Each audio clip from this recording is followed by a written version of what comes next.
భద్రావతి వేసిన ప్లాన్ అయితే కరెక్ట్‌గా వర్కౌట్ చేస్తుంది. అమూల్యకి పెళ్లి చేసేస్తే నా నా అల్లుడిని కూడా తను మళ్ళీ రాకుండా ఉంటుంది. ఇప్పుడు వాళ్ళేదో పెద్ద గొప్పింటి వాళ్ళు అని చెప్పని అన్నట్టుగా రామరాజు చాలా సంతోషపడిపోయి తనని కూతుర్నిచ్చి వాళ్ళకి పెళ్లి చేస్తున్నాడు అని చెప్పనని. కానీ అమూల్య అయితే మాత్రం నన్ను తనకు ఈ ఈ గండం నుంచి కూడా తనే నన్ను ధీర ప్రేమ వాళ్ళ అన్నయ్య కాపాడతాడని చెప్పి చాలా నమ్మకంగా ఉంటుంది. ఇంక నిశ్చితార్థం అయితే జరిపిన తర్వాత మేము పెళ్లి కూతురికి నగలు పెట్టడం మా ఆనవాయితీ, ఇది నాకు మొక్కుబడి అని చెప్పనని. ఇదంతా కూడా అయితే భద్రావతి ఇంక వాళ్ళు బయట వచ్చి మేము వెళ్తున్నాం అన్నయ్య అన్నట్టుగా మాట్లాడుతూ ఉంటే తను చాలా సంతోషిస్తుంది. నేను పెట్టిన కథలు ఎంత బాగా నటిస్తున్నాయో అని చూస్తూ ఉంటే నాకు చాలా సంతోషం వేస్తుంది.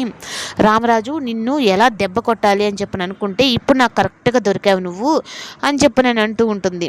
ఇంకా అమూల్య అయితే చాలా బాధపడుతున్నా, ఇంకా తన విషయంలో అయితే మాత్రం ఇంకా తను ఏదో జరగబోతుంది అని చెప్పనని ఇంకా వల్లి అలాగే అమ్మ నాన్న ఫోటోలు బయట పెడితే పెళ్ళి ఆగిపోతుంది అని చెప్పనని అందరూ అనుకుంటే కానీ అవేవి జరగకుండా ఎంగేజ్మెంట్ అయితే జరిగిపోతుంది. ఇంకా అమూల్య అయితే మాత్రం ప్రేమ వాళ్ళ అన్నయ్య మీద చాలా కోపంతో ఉంటుందన్నమాట.